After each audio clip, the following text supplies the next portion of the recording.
আজকে আমি super clay দিয়ে বানিয়েছি ছোট্ট মিনি ব্যাগটা। আমার ডল হাউসে ডল পুতুলটা তো অনেকদিন আগেই আমি বানিয়েছি, কিন্তু তার জন্য কোনো ব্যাগ বানানো হয়নি। হঠাৎ করে মাথায় এলো কি বানাবো ভাবতে ভাবতে ভাবলাম ডল পুতুলটার জন্য একটা ব্যাগ। যেমন ভাবনা তেমন কাজ, তাই নিয়ে বসে পড়লাম পুতুল বানাতে, ব্যাগ বানাতে। এই যে ছোট্ট মিনি পুতুলটা তো আগের দিনই বানিয়েছি, তোমাদেরকে দেখিয়েছি, এর মেকিং ভিডিও আমার চ্যানেলে আছে।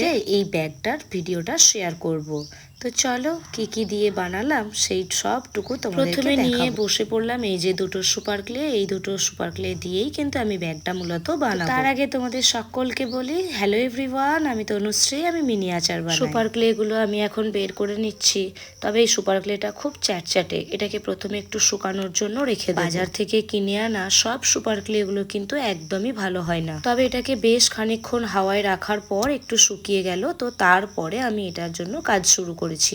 তো চলো প্রথমে আমি এটাকে একদম একটু চ্যাপটা মতো করে নিলাম, মানে ব্যাগটা যে পজিশনে বানাবো ঠিক তার মতন একটা শেপ দিয়ে। এরপর এটাকে আমি মূলত কাঁচি দিয়ে কেটে দেখো সাইডটা একদম পুরো একটু চৌকো মতো করে নিচ্ছি, যাতে ব্যাগের শেপটা দেখতে খুবই সুন্দর লাগে। যাতে আরেকটু সুন্দর লাগে তার জন্য চারিপাশটা দেখো একটা ব্রাউন কালারের ক্লে নিয়ে সেটাকে লম্বা মতো দড়ির মতন করে নিয়ে সাইডটা পুরো ঘিরে দিচ্ছি, যাতে দেখতে আরেকটু বেটার লাগে। মূলত আমার ওটা বানানো কমপ্লিট হয়ে গেছে। তো এখন আমি আরেকটু সুপার ক্লে নিয়ে এটাকে জাস্ট দেখো এরকম ভাবে লম্বা মতো করে নিচ্ছি, যাতে ব্যাগের সাইডের অংশটাকে বানাতে পারি। আবারও আমি তোমাদেরকে বলবো আমি জাস্ট কিভাবে বানাচ্ছি সেটা তোমরা একটু ভালো করে দেখে নাও। এই দেখো আমার এটা বানানো কমপ্লিট হয়ে গেছে। তো এখন আমি সাইডটা ভালো করে মুড়ে দিয়ে এই যে লম্বা মতন যেগুলো বানিয়েছি এগুলো দিয়ে সাইডটা জুড়ে নেবো। তো আমার একটু বড় হয়ে গেছে, এটাকে কাঁচি দিয়ে কেটে আমি আবারও একটু ছোট করে নেব। মূলত সুপার ক্লে দিয়ে কাজ করলে কি হয় জানো তো, ছোট বড়োর ব্যাপারটা খুব একটা বোঝা যায় না। কারণ হচ্ছে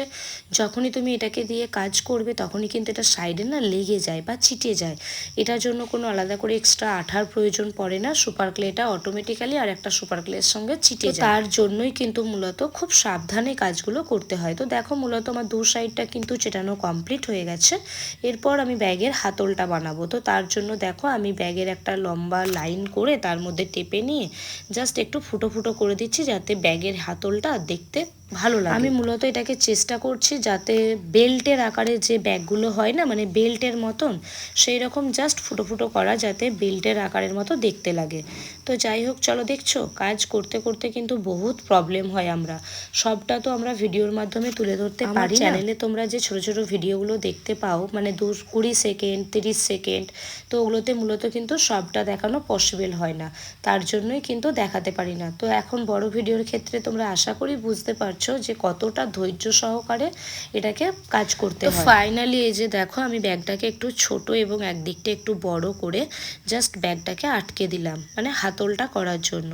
পরের দিকটাও কিন্তু আমি ঠিক সেমভাবেই করবো, আর খুব সাবধানতার সঙ্গে করবে যেন ব্যাগটা মানে মানে কি বলবো চেপটে যেন না যায়, কারণ সুপার ক্লেটা সদ্য মাত্র কাঁচা সুপার ক্লে, এটা এখনো কিন্তু ভালোভাবে শুকায়নি। একদিকের হাতলটা কিন্তু আমার লাগানো কমপ্লিট হয়ে গেছে। তো আর একদিকটাও আমি খুব আস্তে করে জাস্ট স্লোভাবে লাগিয়ে দিচ্ছি। আমি তোমাদেরকে আগেও বলেছি সুপার ক্লে দিয়ে কাজ করলে কোনো আঠার প্রয়োজন পড়ে না, দেখছো অটোমেটিক্যালি চিটে যাচ্ছে। একটার সঙ্গে আর একটা যখনই লাগবে তখনই কিন্তু এটা চিটে যায়, এইটাই হচ্ছে মেন সমস্যা। তাই খুব সাবধানতা অবলম্বন করে কিন্তু কাজটা করতে হয়। এই যে দেখো আমার হাতলটা লাগানো এখন কমপ্লিট হয়ে গেল, দু দিকটাই কিন্তু আমি ঠিক সমানভাবে লাগিয়ে নিলাম। তবে একদিকের হাতলটা যেন মনে হচ্ছে আমার একটু বড় হয়ে গেছে, তো ওটাকে আমি কেটে জাস্ট সমান করে নেব।